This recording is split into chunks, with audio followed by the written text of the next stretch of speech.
Now it's my pleasure to get things started, and it's our pleasure to introduce Major General Drew Poppas, the commander of the 101st Airborne Division Air Assault in Fort Campbell, who is the host has the host unit for this event, and we could never make this event as successful as it is without the support of Fort Campbell. And I hope I didn't surprise them when I said we're going to be here for 7 more years. Yeah. Thank you very much.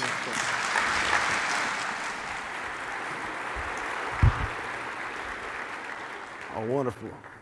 Well, thank you very much and welcome to everybody. I'll tell you, it's absolutely amazing watching the 1942 video, and that's the birth of the Army Aviation, especially with 3 previous Eagle 6s in the crowd today. We share that year also. It's special to us because on August 16th, 1942 in Camp Claiborne, the 101st stood up. So General Cody, General Schlosser, General McConville, that's our birthday too, 75th anniversary.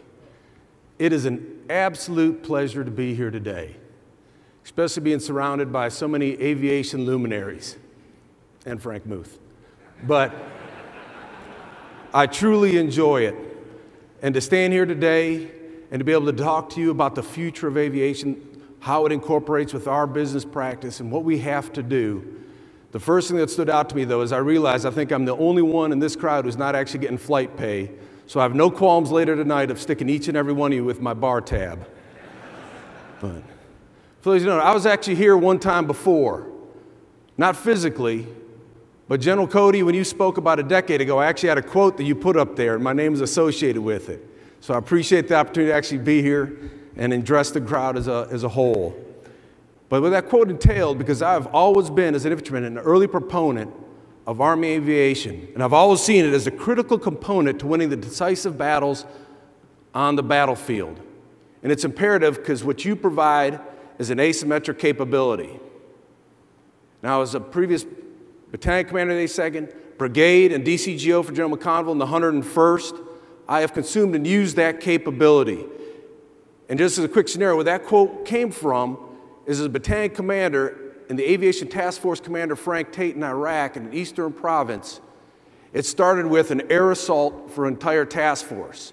That air assault allowed us to put ourselves at a position of domination against an enemy that had worked and maneuvered with impunity previous. We were able to isolate the objective. We were able to continue to maneuver and push the enemy forward. Then we used our Army Aviation in order to provide the reconnaissance, to tell us how the enemy was reacting, where they were moving to. Then as we continued through ground maneuver to literally herd them into our engagement area, at the decisive point in time, it was our attack aviation that destroyed them in detail at our time and at our choosing. That's what aviation provides. That's exactly what we require. But I'll tell you, with that example, we have to continue to strive to improve. Because as successful as that operation was, in future there are limitations that we have to overcome.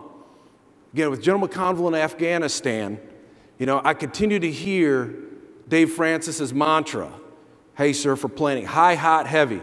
It was so imperative for all of our planning that he literally blew it up on a PowerPoint slide and put it right in the middle of my office. And why is that? Because as you're on the eastern Afghan border with Pakistan, the mountains, the altitude, the terrain, the small LZs, the constraints of the current physical capabilities impacted our ability to conduct operations. We couldn't get to the depth of the altitude that we needed to. When you're walking through the Pest River Valley or in the Kunar, moving up to the north.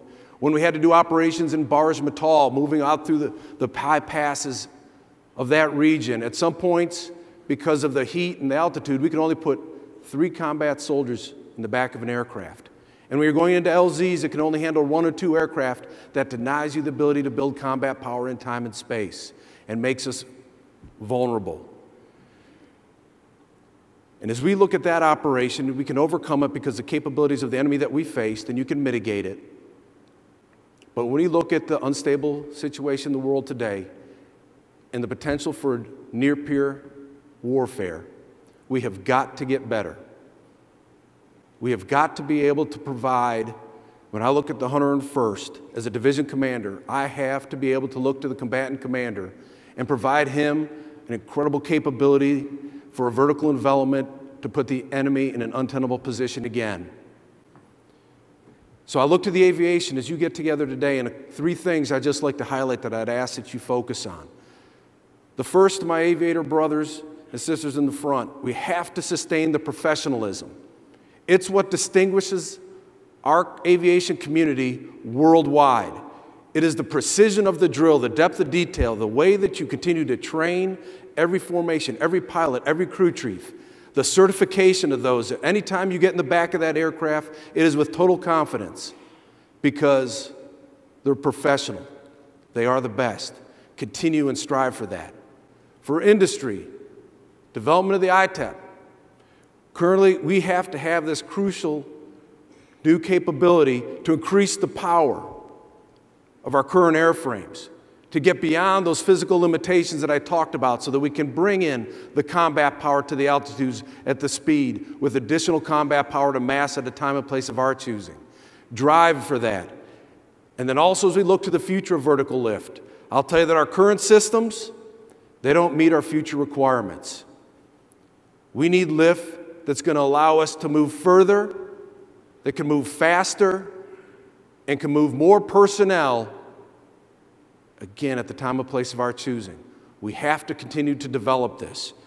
And as an enterprise, you cannot let these initiatives fail. Nor can you price it out of competition. In the future, we require this. My promise to you as the 101st Commander, we're going to do our part. We truly take an incredible pride in what we've seen as being the premier air assault division in the entire world. And we've done this, we've inculcated, we've embraced our warrior ethos from 42 forward, the legacy of heroism. The soldiers will be ready. Also, we've meticulously put together the air assault fundamentals, and we've captured them in what has become the Army standard for aviation, mission planning, and execution, aptly named the Gold Book. That's our contribution out to the formation. I'll provide the techniques. I'll provide the soldiers ready to go. I need the airframes. I need the airframes that can lift the soldiers and have attack ships that go with them at the same speed. That's why I'm very grateful for the forum that you have today, because of the seriousness of what the future holds for us. When this community comes together, it inspires innovation. You continue to explore the opportunities of the future. You pursue the advancements necessary in aviation to become faster and farther reaching.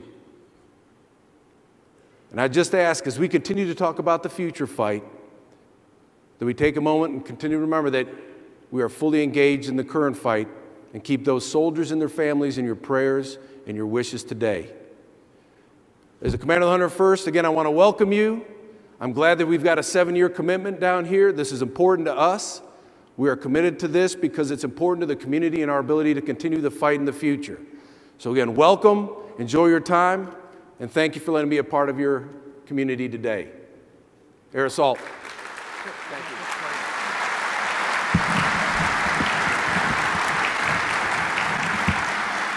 Thank you. Thanks, Drew. And we do want to give you a book that is the 75 years of Army Aviation and one of our 75th anniversary coins. So thank you so much for being here and supporting us. We appreciate it. Thank you. Thanks, Drew.